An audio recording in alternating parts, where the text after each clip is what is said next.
यशश्री शिंदे हिच्या हत्येनंतर उरणमधील वातावरण अजूनही तापलेलं आहे। यशश्रीच्या मारेकऱ्याला पोलिसांनी अटक केली आहे, पण या प्रकरणाची माहिती देण्यास तो टाळाटाळ करत आहे। त्यामुळे पोलीस त्याच्याकडून कसून माहिती घेण्याचा प्रयत्न करतायत। तर या प्रकरणी आता एक माहिती समोर येते। हत्येच्या काही मिनिटांआधी यशश्रीनं तिच्या एका मित्राला फोन केला होता।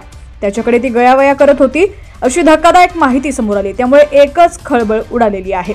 बातमी पूर्ण पाहूयात त्याआधी तुम्ही HPN मराठी न्यूज चॅनल पहिल्यांदाच पाहत असाल आणि अजूनही चॅनलला सबस्क्राइब केलं नसेल तर नक्की सबस्क्राइब करा आणि बेल आयकॉनवर क्लिक करून नोटिफिकेशन्स मिळवा, जेणेकरून आमचे अपडेट्स लवकरात लवकर तुमच्यापर्यंत पोहोचतील। यशश्री शिंदे हिनं हत्येच्या काही मिनिटांआधी तिच्या मित्राला फोन केला होता। मी अडचणीत आहे, मला यातून सोडव अशी गयावया तिनं आपल्या मित्राकडे केली होती। या फोन नंतर काही मिनिटातच यशश्रीची हत्या करण्यात आली होती अशी धक्कादायक माहिती समोर येते।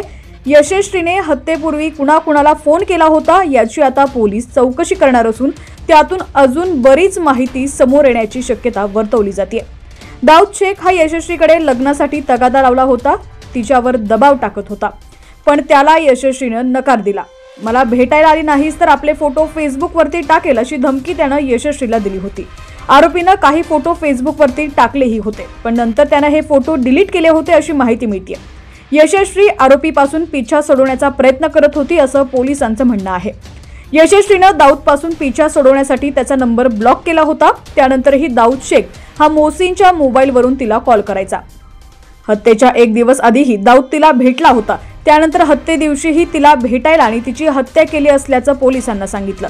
दरम्यान तिचा मोबाईल पोलिसांना सापडलेला नाहीये, पोलीस तिच्या मोबाईलचा शोध घेत आहेत।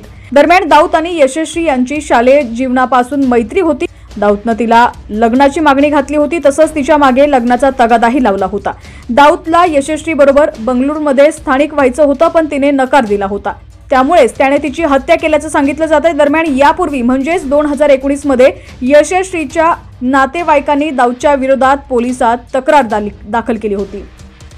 कसं आहे की ती जेव्हा रिस्पॉन्ड करत नाही किंवा जो काही राग आहे तर तो सांगायचा की मी आपल्या सोबतचे फोटो मी काही अपलोड करेन आणि ते केले आणि नंतर त्याचं म्हणणं की मी ते डिलीट पण केले मला जेव्हा ती भेटायला आली। म्हणजे हा थोडासा ब्लॅकमेलिंगचा पण प्रकार आम्हाला दिसतो। माहिती त्याच्याबद्दल मी का सांगू शकत नाही, कारण ते फोटो मी बघितलेले नाही आहे। त्याचा तिचा मोबाईल पण आमच्याकडे अजूनपर्यंत मिळालेला नाही आहे आणि याने डिलीट केलेले फोटोचं पण रिट्रीव्ह करायचं काम चालू आहे। त्यामुळे ते कशा पद्धतीचे होते हे मला आम्ही ह्या ठिकाणी नाही सांगू शकत आपल्याला, पण जे काही असेल त्याच्यामध्ये मुद्दा हा आहे की तिची इच्छा नसताना तिला कुठल्या तरी गोष्टीची भीती दाखवून बोलवणे आणि याच्यातनं कृत्य करणे बेकायदेशीर कृत्य आहे। त्याच्यामुळे गुन्हा दाखल झालेला।